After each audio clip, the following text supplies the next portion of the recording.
God kveld, og hjertelig velkommen til dette webinaret om kvinner og futjarvirskifte. Alt av kvinnedager var i år, og i tog sambandet for vi til kveld var spejås og futjarstøvende til føreskån kvinnen. Vi får høre tver framløver. Først får vi til høre Liv Petersson fra Janstånevntene. Hon får greie kom fra hvordan vi som samfunnet har skipåkken imot til Kina og arbeidsmarknaden. Så gjerne får vi til høre Torit F. Arke, som rekstrarstjóri her i Bank Nordic, greie kom fra futjarstøvende til kvinnen i Førjøen. At han nå framlønner får vi til hava litt i åreskiftet her til for at svære nøkron spurningen. Og til som ikke vi du velkommen å sette deg med noen spurninger, og dette gjørs du vi sende en sms på av 320-04-73. For å komme i retten jaunstøv og stemning, så får vi lykke at vise en stuttan film som Norska Finansforbundet har gjort. Og i stuttan snor filmeren seg om lønarmon og Kina.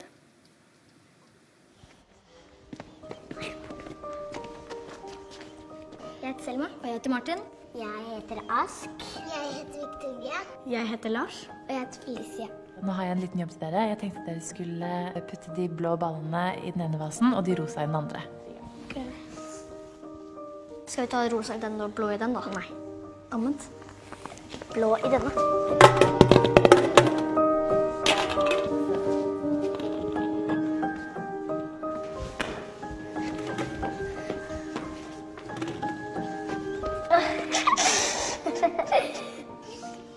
Men nå skal dere få belønningen deres.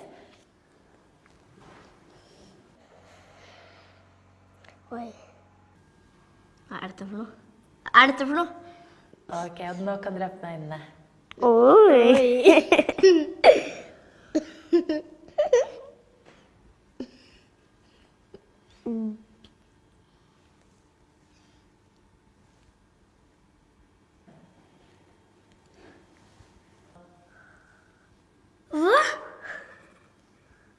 Jeg fikk litt mer. Molly, grunnen til at du har fått mindre enn Thomas, det er faktisk fordi du er jente. Det er kjemperart. Det er ikke bra. Det er skikkelig urettferdig. Hva tenker du, Felicia? Jeg jobbet helt likt, og så får vi ikke det samme. Vi var like flinke, og vi burde få like mye. Hvorfor det? Fordi ellers så blir det urettferdig. Det er liksom ikke forskjell på jente og gutt, da. Jeg tenker at det er feil. Hvorfor er det feil? Jenter er ikke mindre verdt enn gutter. Det har ikke noe å si hvis man er gutt eller jente.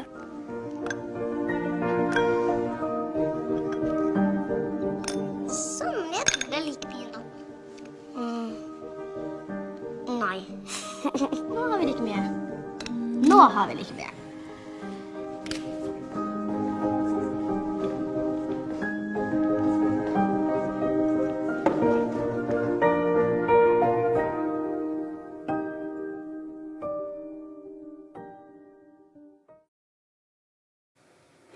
Ja, den fitta filmen hever altså Norska Finansforbundet gjørst.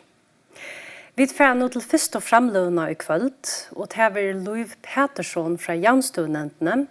Hun får greie å komme fra hvordan vi som samfunnet har skipåkken imot til Kina og arbeidsmarknaden. Gjør så vel, Liv. Takk for det, Kara, og takk for det tid som fylger vi, at jeg kan slippe inn i tykker stove i kveld, at også om dette spennende evne kvinner og futjarvirskifte. Ta jeg fikk EU-skriftene fra Torit og henne har følt seg opp i banken her, så sier jeg, hver skal det begynne? Så det er så øyne jeg var til om at det kommer til kvinner og futjarvirskifte, og et sånn at tar vi tås om som løn for samme arbeid som filmen visste. Etla arbeid vi samme videre. Det er hendet avsettingen som vi har i Janstålån. Og hvordan definerer vi så videre av arbeid? Altså, hva skal definere til videre? Det kommer vi tåse ut och brett och länge om och var när vi kommer sindren och att vi framlöne och äsne och i samrövne attarna.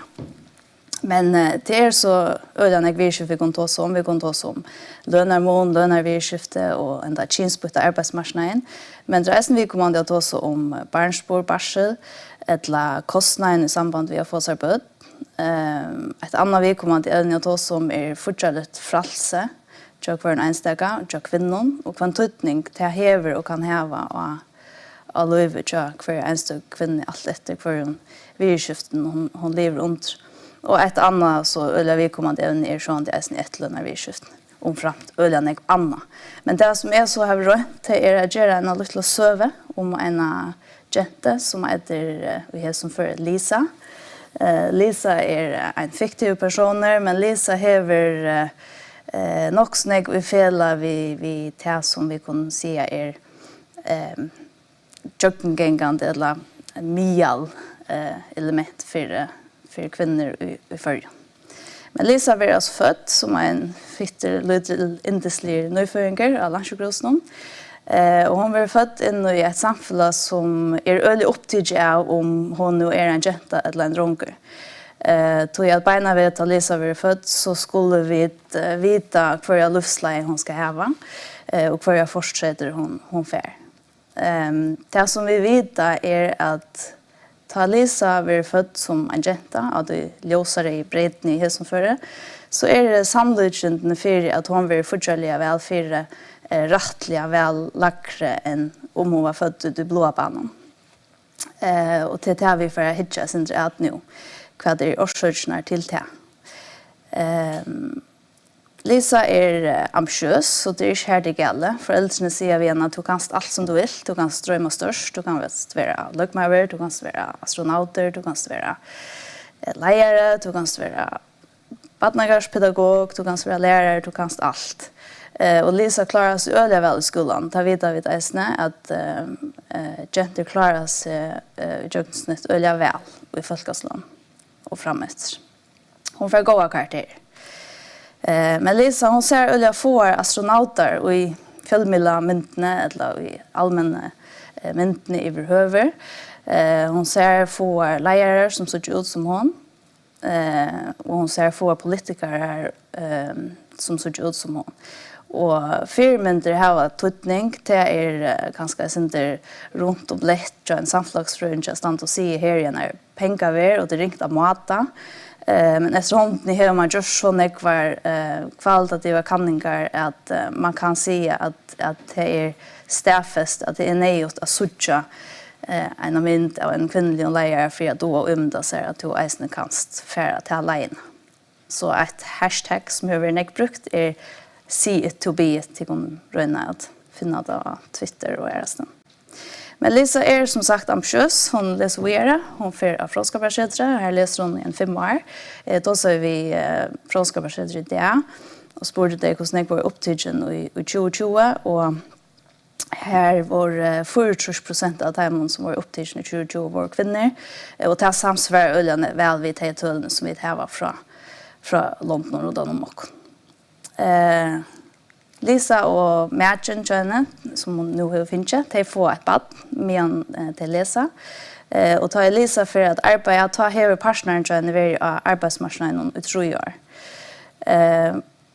Orsaken till det är att det kommer ofta fyra att, eller det kommer ofta fyra att kvinnor välja en partner som är alla i 3 år äldre än det. Det kallas det asymmetriskt partnerväl och det är en svenska granskare som finns nog snack vid här omframtning under. Men det gör så det så sagt att partnern vill för det första lever och en hon vid sina utbyggning men härna så är hon nästan sänkt till hon var 1 år i barnspårfall men hon läs gott och väl 1 år. Så han har finnit ett lopp kan man säga. Han är färdig igång till karriären och hon kommer i svink. Ett annat som är vi kommer att ta som i tillsammans är lönargången. Vi jobbar ofta växande ojanstöv att jag ganska Lisa och Mädchen John jag har fyllt snöglont öppet nu och har kunnat det samma och haft som möjliga trader. Men nu till att vattnet kommer så kommer en måner och tarra stövet och att hon för i barnsbara farlöv. Och hvis det hittar att myntene högre med in, tror jag, jag vet inte, men han här som linjen är fylltjast, så såg det att män som har finns böt, emot män som inte har finns böt, fylltja akkurat precis som med lönerutveckling. Och mynten hin med in, till kvinnan, här såg det månen av de överlinjerna, kvinnor som inte har finns böt, emot till kvinnorna som får ett bad. Och detta ropar kleven för badnastrafferen. Men till hon hydja mer att i Henrik Kleven heter det som vi kommer att se här är att enda linjen som fettler till kvinnor som får att hon kommer omgående ordentligt upp av nivå vid hela linjerna. Och det tar vi till oss om så växande och jämstund. Vi vet att jag lönar utgäldningarna till män i månaden till högre i förrjun till 30% mer än till kvinnor. Och i sån inte penare runt om tölon så är det samma som 200 miljoner kronor mer kvann månad till män än till kvinnor. Och hästtöln har vi bara tidje beinleis från Hackstone. Men Lisa, hon får bad nummer 2. Och papen han vill faktiskt ordentligt gärna vara hemma vid som bad någon, men nu har de köpt sig hus och 2 bilar och de har faktiskt inte råd till han för ny lön till jag barsens utgjaldsloft. Det är 25 000 och det är allt för lite att ta hemma till att de skulle kunna klara sig. Så Lisa tycker efter alla barspår. Och det har vi sett att det är hon i fälla vi är kvinnor i förrjun. Men det har 20% av barnspårfarlönen i förrjun och det är det lagsta eller lika lågt som i Danmark som är det lagsta i Norrland. Så tar vi vid här. Men Lisa hon är ambitiös, som vi är ambitiös. Hon vill gärna vara lärare, hon arbetar väldigt hårt, hon är väldigt donalig och strukturerad. Men jag tror att hon är i sin asymmetriska partner eller pärlan så är det som oftast hon som är hemma att ta vatten i över Mittelnorrbrona. Hon har också några sjugrader med även en upp till stjord och det blir öljigt till hon är hemma. Vi vet från ST att kvinnor arbetar i med 4 timmar ålönt hemma kvann det. Och det är sånt arbete som man som inte får pengar för men som är det som vi ofta ropar mental load. En skåne fann inte eller höskan först hotak men det kommer vi arbeta och göra på. Ja. Det är så kostar en sannlägge att förska kvinnor är öle raskare arbeta och det är bara lönt och lönt. Vi tar en öle högt procenttal av kvinnor som arbetar. Det högsta i Europa. Det ligger här på 5,3 tar vi 2019. Jag känner inte tullen för 2020 men vi ligger väldigt högt generellt och har gjort det av kvar. Lisa får så 3 bad. Hon får att farlöve och borstar arbetsmarknaden och då hon kommer att till arbete så har jag lärt en startfälla i finns det lärarstarv som hon drömde om och det var en väldigt lärare till kvinnor som gärna vilja färre ett av huvudposten. Det är räcka glasloft i Ångsle. Hon missar mode och ber om nysätta tøy och så kan hon så slett inte bli lärare till att ge sig 4 dygn som Lisa arbetar här arbetar lärare inte nysätta tøy sier överstjord. Och här kan man så diskutera, ska en lärare arbeta 35 timmar i veckan eller är det några strukturer som vi har sett upp efter den här gamla samfällagsskipan som vi inte ordentligt har långt till så det kommer ganska täga attarna. Men det är så kostar en sannlägge att stora pastor först som kvinnor arbetar nysätta tøy om lej Helmengren som är ett öl högt tal i sin sammet vid under Norrland. Men bötterna var vuxna i den affär, sen bötterna till Lisa och hon har faktiskt gärna arbetat flera timmar nu. Men nu har hon kommit in i en startspölk som heter 4-3 år. Och det har visat sig att här är flera samma vid henne som gärna vill arbeta mer att ta. Men få inte möjlighet till det. Så det är ett konkret öde som man kan få oss vid att debattera. Att han har ett längt arbetsliv, lönt och lönt, så kommer livsens häst och veter. Och hvis Lisa är ordentligt heldig så kommer allt arbeidsmål gjørst atter i kærlega, men det kommer altså ikke atter i kronen og øren. Vi vet at kvinner er vel større vanta for å komme i fadergravåa enn menn. Ta derfor av arbeidsmarknaden, og det så gjør vi til svars på kvitt og i mån til etterlønner gjønna som sløgge 30%. Jeg vet, vi får nok å prate mer om det atterne. Så, hatt det var som så til. Jeg også at det som vi kunne enda vi å ta oss om hva det for samfunnet vi har, hva det for arbeidsmarknader vi har, passer han til dere nutøy, eller den gamla skipan her som en person får ut og arbeider med en annen skjørte for øtlen her hjemme. Ikke akkurat han lesteren vi skulle bruka framöver.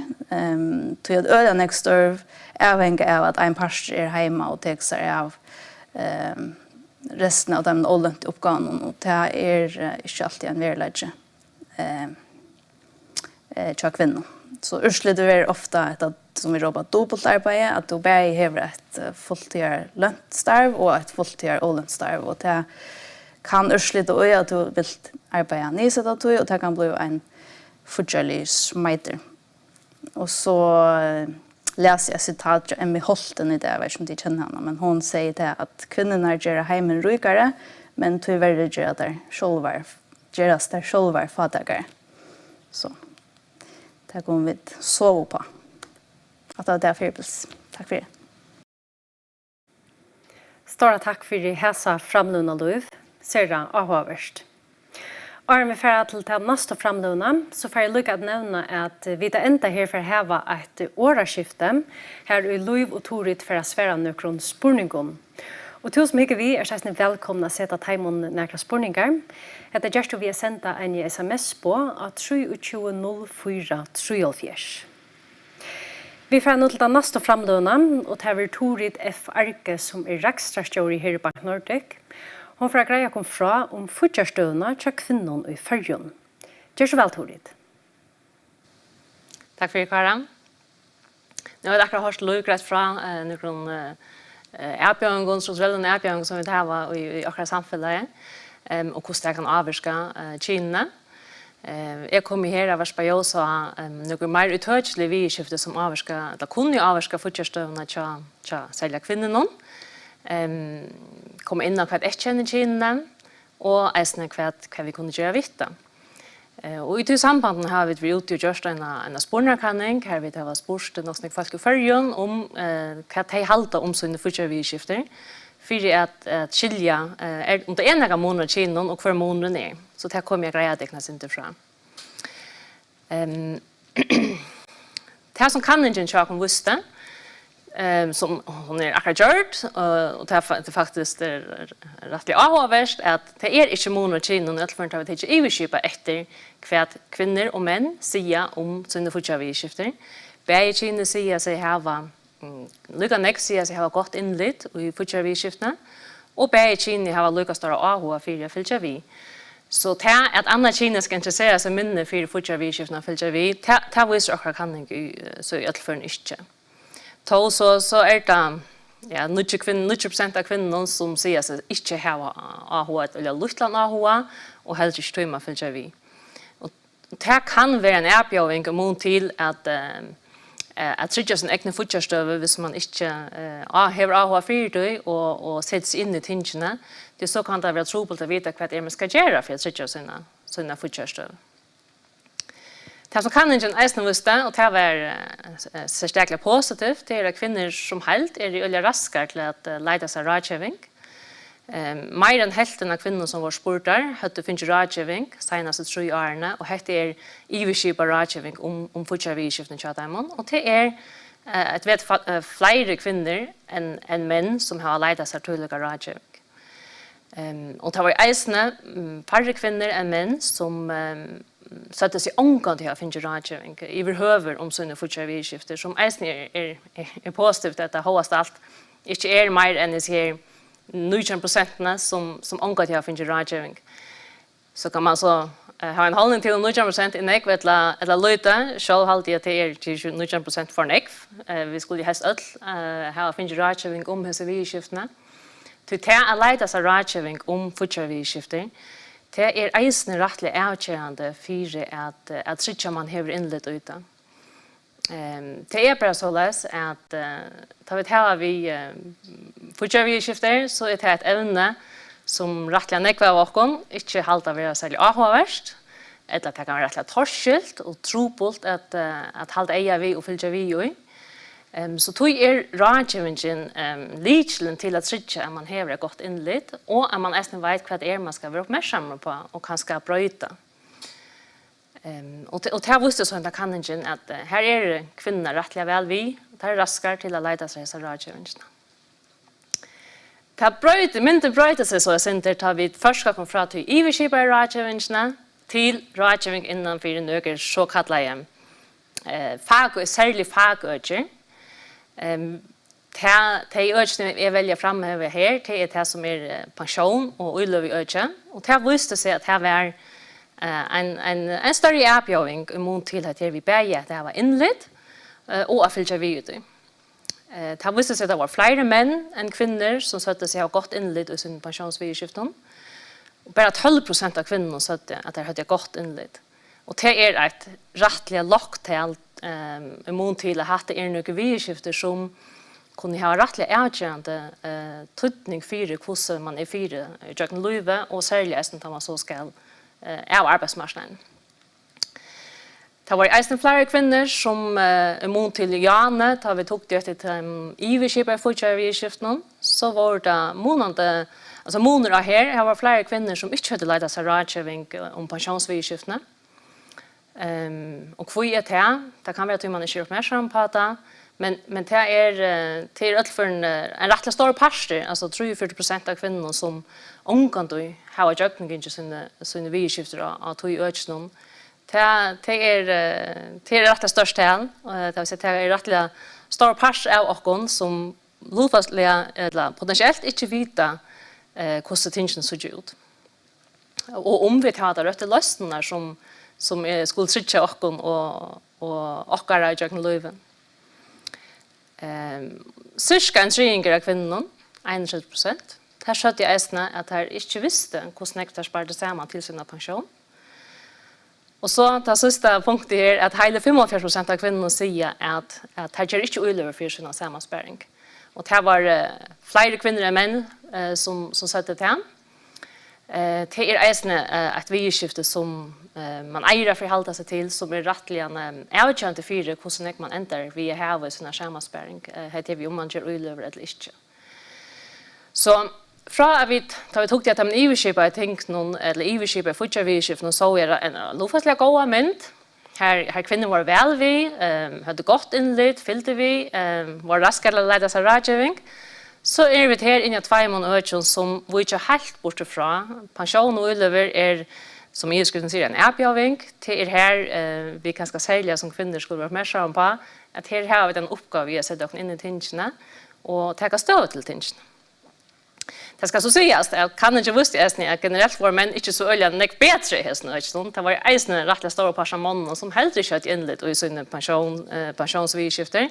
Så dette fagøyke generelt er et øyke som man eier å lede seg rådgivning, altså å få rådgivning i, så man kan få hjelp til å ta det rødt i avgjørende. Og hvor er det som man skal ræfeste pensjonsøyke? Løy var inne i fyrre framløvene at vi har en sammensparing. Kvinner hadde lagre sammensparing av mennene. Og til årsøkjen er jo til flere årsøkjen til det som avvarsker hvor kvinner har lagre sammensparing av menn. Men oansett hvor årsøkjen er, så er det så bare en avgjøring av kvinner som er livet langere mennene. Det sier man skal. Pengene skulle stretches i et langere togjerskei, og man har minne på seg ved pengene å stretche ut. Samtidig er det en sånn tommefingerregel som sier at hvis man skal varveite samme livestøy som man har, tar man av arbeidsmarknaden, tar man av arbeidsmarknaden og være pensjonister, så skal man ha sparset så mye av penger sammen at man har 30-40% av nåværende inntøket som man skal spare sammen av livet for at man blir pensjonist. Hvis man ikke gjør det, så kommer man oppleve at man ennå skal av arbeidsmarknaden, man kommer ha ett annat livstöje. Man har inte slugat några pengar att leva för som man har när man är arbetsmarknaden. Och det ska man nästan ha för hilda sig till. Och så kommer det till att vi tar om pension, så är pensionen sammansatt av flera ting. Vi tar sammansparingarna som är pengar när vi ska leva för det, tar vi för av arbetsmarknaden. Men pensionsöke det är ett öke under pensionsöken till tryggingar. Alltså till kurset tryggar vi ett åkon emot till dömes till tre öke man kan trygga sig emot tar vi tar om pensionsvidskifter. Det är att man kan bli sjuk. Det vill säga kvart händer hvis jag blir sjuk. Missar man intryck i en period. Blir oarbetsför i längre eller stittre tojarskaj. Hva för pengar har vi så att leva för det? Hvordan får jag rockningarna goldnar? Hvordan får jag ända ner att röka? Och det sista man så kan trygga sig mot det är sånt det man dör. Och det är en part av våra pensionsvidskiften jag skulle förhålla mig till. Hvis vi är så heldiga att vi kommer i köken arbetsmarknaden, ett år i arbetsmarknaden och blir pensionister, så ska vi trygga oss när vi tar några pengar att leva för. Tyvärr är det en part av oss som den är lagkökemynden här till högre visar. Det är faktiskt en 35% av oss som upplever med att vi är i arbetsmarknaden att vi blir antingen sjuk eller vi dör. Och vi blir pensionister. Den här lagkökemynden heter dansk kaktöl. Här man hickar efter en person som är 30 år. Det är så sannolikt för att vi kommer för det första överlever arbetsmarknaden och blir pensionister. Det är så 35%. Och så är det 20% av de som är 30 år som faktiskt upplever att bli sjuk i en längre eller större tojarskaj och skulle så ha tingen att fungera så eller så att man inte har ta vanliga intökna från sin arbete. Och här vi att förhålla sig till vilka förtryckningar man häver. Det kan få så rätt stora avskan till man inte har det rätta sammansättningen och man knappt blir ändrar i dessa stöven när man blir sjuk eller arbetsför. Ja, men vad gör man så vid sin hus? Vad gör man så emot att trygga bötterna? Vad händer vid mätjen blir sjuker eller fettlig fra? Inte det mest upplyftande och honaliga samrövningar här var hemma vid hus. Men det är det nejår och det är det avgörande för att trygga att man så har det rätta lösningarna. Och här vi att om man har råd till att bli pensionister till att det har man några pengar har man sparat nog samman med man vara arbetsmarknaden till att man kan leva till liv man gärna vill när man är pensionister. Det är faktiskt öliga avgörande att man förhåller sig till det och man förhåller sig så tulliga som hör till i livet alltså tar man är kommit ut av arbetsmarknaden till hur man kan spara samman. Jag ska lägga grejer till frakvart sin grafen kan han säger men hvis du tar stöj ut till ljusa blå av linjerna tar visar en person som börjar spara samman när man är 20 år gammal. Och den personen han sparar 30 000 kronor samman om året och alltså från han 20 till han 33 år. Och så köps den att spara samman. I hessen dömen här så har vi sett in att han personen är med allfär 4% i avkast av sin uppsparing. Öll årene till han ska ha pension då han är tjejsrush. Så han ljösa blei personen, han börjar unker, han akkurat kommer ut av arbetsmarknaden, sparar samman från första dag i arbetsmarknaden. Just lovfastliga kött att han är här 13 årene. Och ända vi har sparat 200 000 kronor samman. Men tar man så lägger ödles i årene här pengarna så släpper att arbeta, här kommer ett årligt avkast och hälsar uppsparingarna så ända den personen vi har så här 3,5 miljoner att leva för det, tar han ska på pension. Hittdöme till att han ska blå linjen till är personen nummer 2. Den personen börjar inte att spela samman på en väg. Den personen är ganska för en gång en utbyggning och i några arbetsmarknaden är man nu finner en pensionssammanspärring. Ja. Vi kommer att börja då han är 33 år. Och så spärrar han samman så här 30 000 kronor om året till vi kommer att ska på pension. Samma avkast som vi tog i det förra dömen, 4% i mil om året. Den personen enda vi ska spärra nekv mer samman. 1,6 miljon är sättligviks till sammanspärring för att komma upp att så mycket upphattna som tar 4 personer på 3,5 miljon. Så till att börja tulja har faktiskt rätt nekva säga tar vi tås om ett tojarskaj som är så längt som vi tås om att det är pensionerna vi skulle förhålla oss till. Så att förhålla sig till det och få sådana pensionssammanspärring och börja sammanspärring så tulja som tillber, det kan faktiskt ha rättligt avgörande mån för hur nekva pengar man ändrar vi häva tar man vara pensionister. Och så vet jag så är det faktiskt särskilt unga folk som är igång till utbygging och annat, eller akkurat kommit ut av arbetsmarknaden, det kan vara ringt att finna pengar att spärra samman och sätta till viks mot en pensionssammanspärring. Men det vill säga, en liten uppad är bättre än ingen uppad, så hellre kommer igång och har finnit sig vidskiften i rattliga, så kan man alltid spärra mer samman tar man så har finnit en ära lön om man kommer ordentligt igång till arbetsmarknaden. Tar man så häver dessa sammanspärringarna. Avkastet på 4%, det kommer inte av sig själv. Tar ska man så SNF hålla sig till. Nu har vi sparat samman, jag ser pengar till viks och konto. Hur trycker man så att man får som mest möjligt för sina pengar? Hur får jag till avkastet som jag gärna ska ha för att få så nekva leva för som tillbyr tar jag en förskall på pension? Och här är det utlöv som kommer in i myntorna. Ta du först ut och just utlöver för pengarna så är du vid till att trycka det så gott avkast som behöver tillbyr.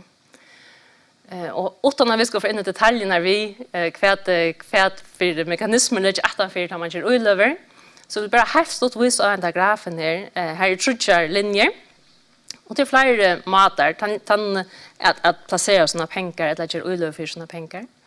Han ljósar grå linjen, hon visar hvis pengarna standarna kontoränta. Så heter det så ett döme från 2003, hvis man börjar i 2003, hur är avkastet så fram till i fjör, 2020. Och här ser man att han grå linjen är rättliga stövo. Här är avkastet inte störst, men du missar helt många pengar. Så kunde man valt som alternativ att just en varna utlöve för sina sammanspärring i landsbröv till han ljusa blåa linjen av hästen grafen. Och här ser man, här växer grafen stövot. Och här är inte stor utsvart i grafen, det vill säga här är heller inte tojarskaj här man är vant för att missa några pengar. Men du är allt annat lyckat trycka där att hackre avkast än pengarna bara står i en konto. Heter så inte sövlig avkastöl, men tar du hever ett längt tojarskaj som du hever att det är pension, så visar det sig att mynten största alltid gör sig galtande. Den sista grafen, till hvis du väljer att göra mer, tycker större vå av det, först ut i en parsabrav i löve, så visar tölene att i vill heta tojarskaj har man finner månande mer för pengar när vi har gjort det avgörande. Men här är en tojarskaj, här grafen lackar. Och det vill säga, här är tojarskaj, här man missar pengar, att ta in ullöva missar vire. Och det ska man ha förhållit sig till om man inte det, om man tåler det och om man vill ha en sådan löst. Så ser man omtidgen så är det bara för att visa att det är inte avvikommande om du väljer att pengarna sända en konto eller om du just ullöver för pengarna. Det första steget är att man nu förhållit sig till det. Kvärt är galdande för mina pensionssammanspärring. Och kan för möjligheter här vi är. Och tar man så här just det så kan man sätta sina ullöverlös samman så att det passar till så som två är som personer. Man väljer själv om man vill attacka sig voa och vilken mån man vill attacka sig voa. Man väljer själv hur stor upp att man inte gör ullöver för det. Hver omsätter det? Är det två själv som gör ullöver för pengarna? Eller är det banken som ska göra det för det? Du väljer för slä och ullöver till just. Till dömes kan man välja för att hålla sig till om man inte gör gröna ullöver, etiska ullöver eller också andra inte man har. Och själv sammansättningen kan man även vara vid till att avvarska. Så det är inte något som vi smakar ner ur hött i ögonen. Man är själv vid att definiera och sätta rammarna för hur det ska göras. Och tar man så här vid just det, så får man löpande kunning om hur det gånger. Och man kan ändra till att följa vid i avkast och hur det gånger i nedbanken. Hvis man inte heter så ska man lära sig rådgivning. Här ska man ta sig sin rådgivning för att finna ut akkurat hur det ska sätta samman. Viktigaste budskapen här i kväll det är inte avvikommande. Det är faktiskt rätt avgörande för hur man kan ända vid hemma att man ska ha pension och leva för det. Är man har tid stöd till detta. Bäge hur man spär samman, men även hur pengarna så är placerade. och hur ulever man ger för pengarna. Aktivera vi tar minne sammanspärring än männer, allt för att visa hakt till det, men heter så möte allt för att trygga sig man så färd det bästa avkastet för till sammanspärring när man hävs. Ett annat som vi är spurt i hos kanningarna, det var det fortsatta vidskifter i förrjun i det en felagsarbet genom perforalde. Inte helt. 90% av kvinnorna säger att här låter mannen ta sig av de fortsatta vidskift. Det behövs inte betyda att man inte följer vid själva, eller man inte vi och i avkärnen. Men hatt allt för när man ska vara uppmärksam på att om man leder en annan ta sig av de praktiska vidskiften rundan om fortsatta avkärnen som skulle takas, att man så själva sätter sig in i det och involverar sig så man i alla fall vi och i avkärnen och har inlett i vad det är och kan man vilja avvarska hur avkärnen skulle takas och tingene skulle skruva samman. Och så visste det eisne att kvinnor i större mån än männen faktiskt inte tillgär sin vidskifte till omstående bröt. Och vad är det för omstående som brötast? Det kan vara man för nystar. Här du får en ära lön. En annan pensionsordning än man har framan undan. Det kan vara man för ett bad. Det kan vara man för köpa nytt hus. Man kan bli gifter. Allt de vidskiften som avvarskar och löven, de som har avgörande avvarskning av hvordan vi lever och liv, det har faktisk en tydning som oftast en tydning imot til hvordan vi fortsatt vidskifte ser ut. Så ta omstøver brøyta, så det faktisk rettelig tydninger mye at man eisende for helse til. Ja, men hva betyr dette så imot til fortsatt vidskiftene? Skulle vi regulere oss imot til pensjonssammenspæring? Det kanskje en skitting av som skal teknes? Det også annet som skal brøytas, eller strykast, eller tidligast? Det kan godt være at det ikke det, men det et opplagt høve jeg har for hilse til det. Tror jeg tar viser seg at det ofte nøyert å gjøre av seg tilgjenger, ta omstående brøytast. Og her tar vi barsle som Løyv eisene var inne i eisene fyrre framløpet. Det spurte vi eisene om i akkurat kanning. Det var faktisk, jeg var alt for en bilsen av at 28% av timen som sverre i kanningene, det sødde at dette var faktisk noe man tog seg om. Altså, man tog seg om til fortsattlige avleggene i samband med en barsel. Til sjående det første stig. Tyverre var det bare 6% av de spurte som så veldig hadde gjort noe vitt. Det vil si, man ikke greier i at her er en avgjøring, eller her er noe som avvirker fortsattstøvende til ørene av personen. Men så at her kan næste stig og gjøre det skal til for at utgjøre tammonen, det er det ikke nekv enn som har gjort. Så her er en noe vi kunne være oppmerksom på og arbeide og gjøre vi. Att ända så vill jag nämna ta samman om och kanske nämna helt stort några gånger till hur så tog kan stretcha tunna fortsätta. Punkt 1. Det har vi nämnt när det för nu men stretcha att du har inlett och fyllt vid hem vi skiften som avska te och tunna fortsätta. Inte bara det hvis du är i någon perforalde och hoppat så är det allt huske som är avkänt jag får vi in över och i så här i bevisna. Speciellt så tull jag som tillber. Og helst, alt mon her. Leita der rådkjøving. Hette trupel øker for øyla nekk vanlige mennesker. Og til ringt av drøkneskoa, og til ringt av for halda seg til. Og til ønsker som vantar at man skal doa alt dette i sjolver. Så til aller beste råd til å leita der rådkjøving. Og særlig hvis tingene brøytast. Men annars jaunan, det kan være at man hever 3 eller 15 kvart år som mål. At man etterhykker sine ting. For jeg tror ikke alt enn som det skal være. Så det barselen. Røyne over fredag som barselen. Det gjør en mån. Særlig mot lese fortsatt i byrna. Hvis per med og kona deilast om å ta barselen. Det avvarskar fortsattstøvende. Det avvarskar mulighetene og arbeidsmarknaden at deilast om ta oppgavene. Og så trykker vi ødelgagene av type i mamman og papen og badene. På samma måte, hvis det nøyert at man anker av, altså hvis det nøyert at man arbeider nysettet tog, og i husker noen for å få tingene hengt sammen, til en ærlig sak, til det samme ved barslet, hvis det nøyert at en tek at barslet er en ærlig sak, tås så bare om tingene rundt om det, og fri halte til hvordan man så jaunsetter tann i pæren, tann mekan, som avtek seg leikloden enten halda atlan barselen, eller fra nyre tøy. Og nyre tøy pjør selv ikke være til andre matchen som gjør det, og alt livet, eller til tøyerskei til tørva tøy. Man kan godt deila som tann leikloden eisen. I en periode kan det være kvinnan som arbeider nysett tøy, så kan mæren ta det atana. Så hvis bare parster kunne få muligheter eisen at avteka seg understørv, eller til dømes leierstørv av arbeidsmarknaden.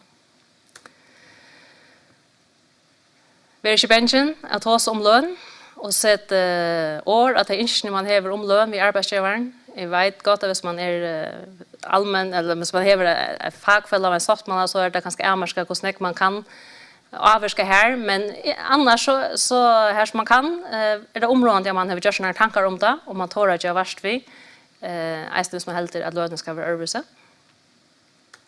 Og sist, takk vi tar muligheten til først. Hvis du har mulighet til å leie så takk vi hvis det blir til at det er ofte her at lønnen eisen kan forskes opp etter og bli høyere. Takk for det. Ja, stora takk for framlønner Boert Fair, Sera Åhaverst og eisne Vikommanden.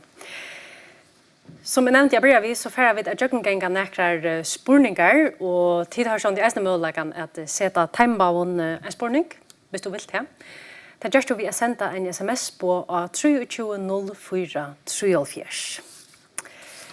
Jeg har selv eisne noteret nekrar spurningar nye, og jeg husker jeg bryr vi at tid boer lykkes som stedfest og at vi heva en mån av kinen når vi tar om arbeidsmarknaden og tar vi tar fortsatt. Men hvor har vi hentet månen? Hva halda tid lykkes som høvesårsøkjen til hentet i månen mittelen kinen i Førjøen? Det er en øyelig stor spurning at det er ikke bare Førjøen, at det er alt sjåa, og det er djupar, søvligere og mettnaligere røter. Det kan man ta seg lunch om, men jeg har alltid en trobladj som man kan ta fram til hvordan lyder vi samskifter om et evne. Hvordan skjoldan vi har etter bredda noen. Nå er det akkurat vi 8. mars, og det er vi øyla nek for jar og det, og ganske fyrre det nå i overmorgen, og så er det lukket som det. Man hever ikke øyla tradisjon for førjen enn politisk å debattere et evne og velja ræfeste det og gjøre noe vitt. Så det er alltid hvordan vi mest. Så det at hålla det upp ur hatten ennaför om året till simpelthen inte nok? Nei, det blir ikke tid. Det brød rundt. Tror du, hva med det tolukka som høvesårsøkjen til enn i månen mittelen kinene i månen den fortellige parten? Alltså Louis var inne i några visskiften som tydligt har en avskan. Vi tog oss grädde från att vi till dömes barnsbor i nysätta tog. Ta hever en stor avskan av att vi jaunrattende där vi tog som fortsatt visskifter.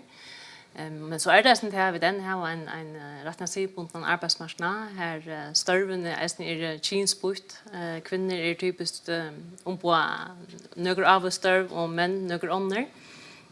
Och löneläge som knutet att hemstörnen eisen imis så det eisen vill avska hvordan kinen fyra rent forskjellige. Heter evne vi der vi inne i kvöld attervendende til vi manglande jaunstøve. Men jeg kunne jo også vite hvordan ytla stenter i verlegger noen til. Altså her vi hører ikke flott dere hvis vi tidsja 20-30 år etter tøyene, Dorit? Jo, det har vi bestemt. Og det hvis vi tog så om fortsatt vidskiftning i en parforhold, men det et fellesprosjekt, en større måned til å være for 30 år siden. Det yngre at det ligger nek mer tilvitt om disse vidskiftene. Man tar seg mer om det. Heima ved hus, om hvordan tingene skulle gjøre. Hvordan man skal skruve det sammen. Men vi ikke kunne male, det vi ikke. Hva vi tar lov, heldig du at... vi kommet noe fett? Ja, vi har flott åkne lydsint. Jeg vet ikke, man har rett og gjort noen utdrukninger. Det innebært at jeg at komme opp av nivå mot litt her lønnergapet som mot kinen til dømes. Og politiske ombående jo ikke særlig jønhelter.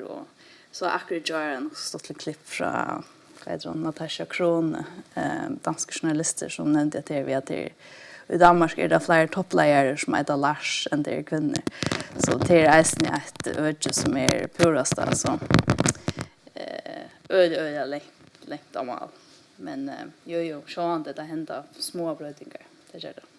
Det vill säga, vi kunde utföra se att vi ganska, som du nämnde Torit, att det blev mer ganska ett felaktsprojekt, vi ser kvinnor ganska mer tillvidare om fortsättningsskiftene, men vi tar en annan arbetsmarknad som är också kinsbonden i ödlan förron, och vi ser att kvinnor har lagre lön, lagre pensionssammanspärring, och kanske inte är lika mycket i lärstörvån som män är. Ja. Ja, vi tar en strukturell avgång mot hur vi tar skip och arbetsmarknaden som så är avskar fortsättningen till Kina och version läge. Nu har vi liksom staffat att det här var en monoxvägna med Kina, men kvar uthörsliga avlängar kan ta få inte att ha jämstöv i mitten Kina.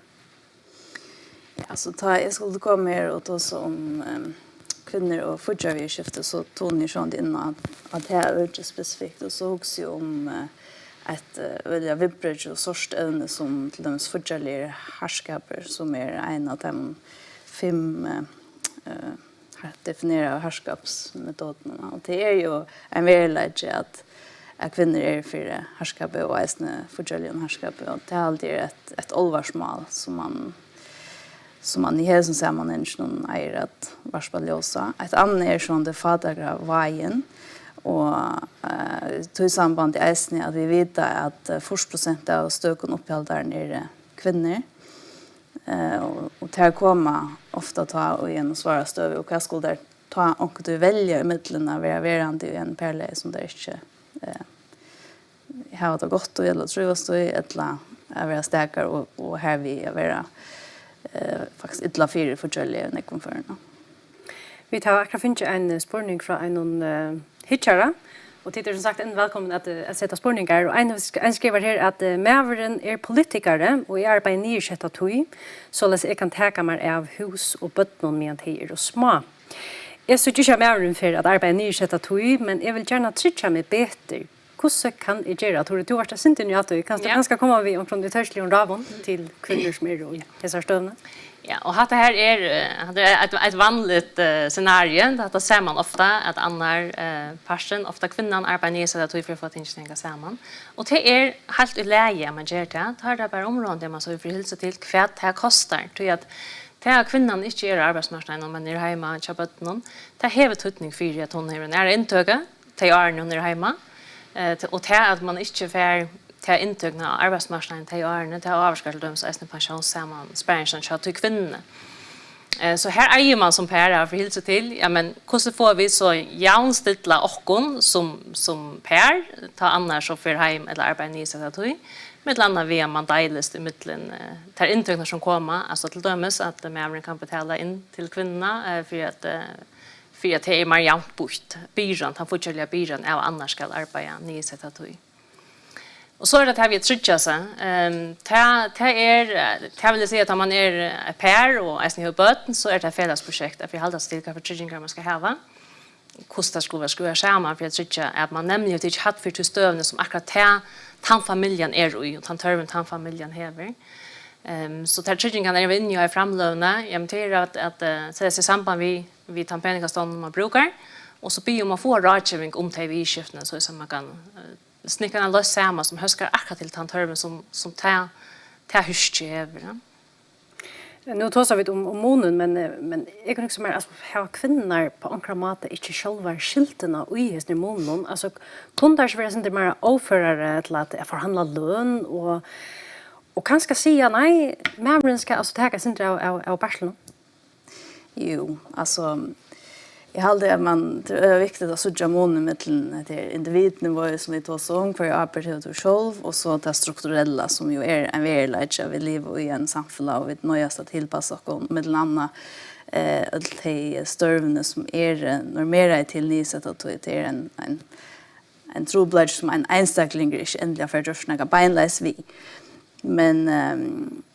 men jag var inte inne i det framlövningen att vi har fött in i serverna som ljósare eller ljósablå och det är så gott att så vi är om det men här ligger öljan virer i bakom kassan och det ljósare ligger till feminin virne som är ölja blöt och mild och tillpassa sig och vara en underprinsessa och så vidare och så kan man huxa vidare hur väl sampackar det vi är för intläna beinhära förhandling och kräver din rätt.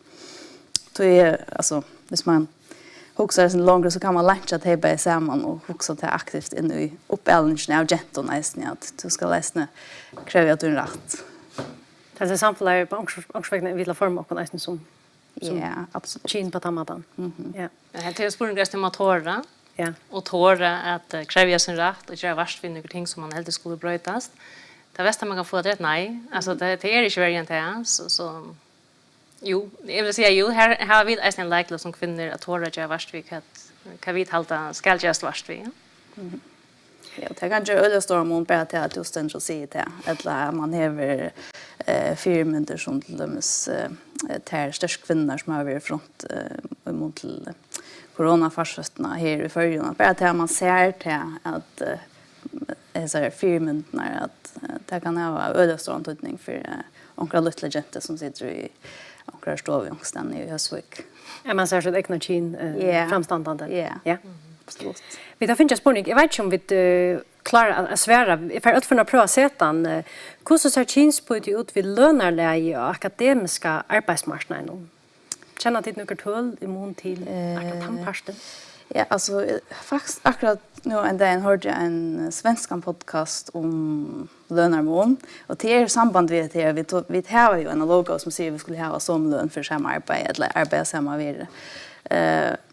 Men så visste det sig att vi branschen vi akkurat som störvon här var det ett allmänt arbetsplats vid stödmanfröjningen och ekonomen och juristen.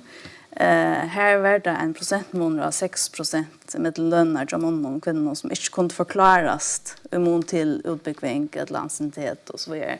Och det visste sig i måntlända filmen som vi visste att börja vid. Här är en procentparster som vi inte kunde förklara vid öron en kin.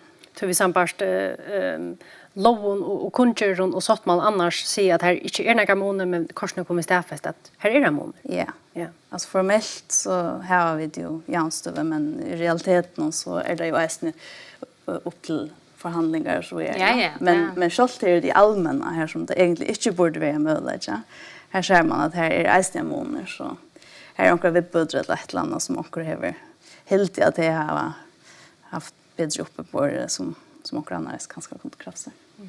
Tror du var inne att vi lönar månader och att det är att män i mel har en högre lön, men det är sånt att nämnde omnervirskifte som gör sig galtande imot till uilöver och pension som kanske är kunde göra att män har uppåter en annan uppåter bättre fortsätter än kvinnor. Ja.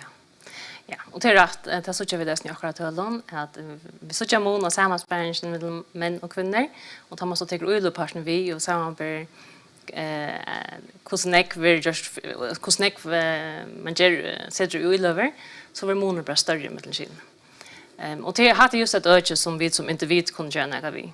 Alltså här kunde vi som kvinnor för halvtang till kvar är min pensionssammanspärring.